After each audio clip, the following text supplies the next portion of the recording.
Hey Bremerton, on a field trip today to Coleman Dock in Seattle. I'm sure you recognize the place. It's one of the few, other than the Silverdale Costco, that we run into the fine folks of Bainbridge Island. But Coleman Dock is going to be dramatically overhauled in the coming years. I've got that story coming up on this week's edition of the Bremerton Beat Blast. Stick with us.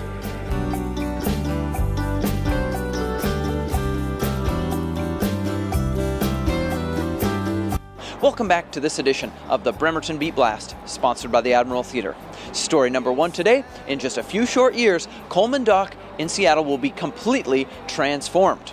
We won't even recognize it anymore. Construction will happen year-round, but we're keeping the terminal open as well with no service cuts at all. Same number of sailings in and out. We'll also have 2 ferry slips. So it's like we are building a house while we're living in it. Coleman Dock actually sits atop a number of these old piles. They're 70 years old. They're made of timber wood, and as you can see, a number of little bugs have bored through it. So what we're doing is we are replacing many of these piles with steel piles, and we're replacing the trestle with a concrete and steel trestle.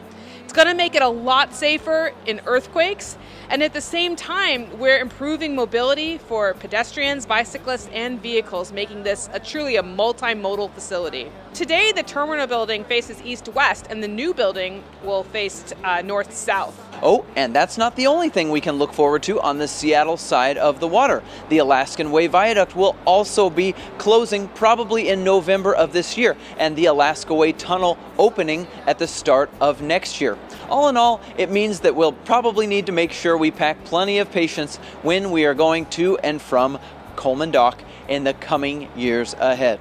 Story number 2 on the blast today: the Coleman Dock reconstruction means we are also losing some of the businesses that have long inhabited the inside of the terminal here. Its owners are uncertain whether they will reopen when the terminal is reconstructed, finishing in 2023. What customers can expect is a smaller ferry terminal, because we need to replace the pilings under the dock and actually build a new trestle and a new terminal building in this project. Story number 3 today: a long-time abandoned home was damaged on Tracyton Beach Road this Saturday in a fire.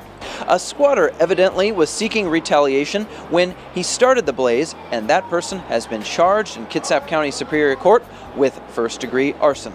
Meanwhile, on Monday, there was another fire at a home on the 1200 block of 6th Street. 2 people were treated for smoke inhalation, and fire investigators say that a candle started the blaze.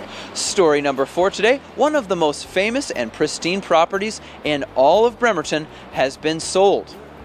It was built by the Bremer family back in the early years of the 20th century. And yes, that is the Bremer family which established Bremerton. It was later sold to the Cheney family, which is the timber magnates that are known for their work in Tacoma. And in January, it was sold to a couple whose mailing address is in Manhattan Beach, California. I've not been able to reach the couple that now owns it, but I was able to seek the record from the Kitsap County Assessor's Office. And finally, story number 5 today: it's been a long, dark winter, but signs of spring are indeed emerging. One of them, that is my favorite, are that daffodils are starting to bloom around town, including this wonderful if wet bunch at the Bremerton Senior Center. Did you know there are 25 different species of daffodils and up to 13,000 hybrids, according to the Daffodil Databank?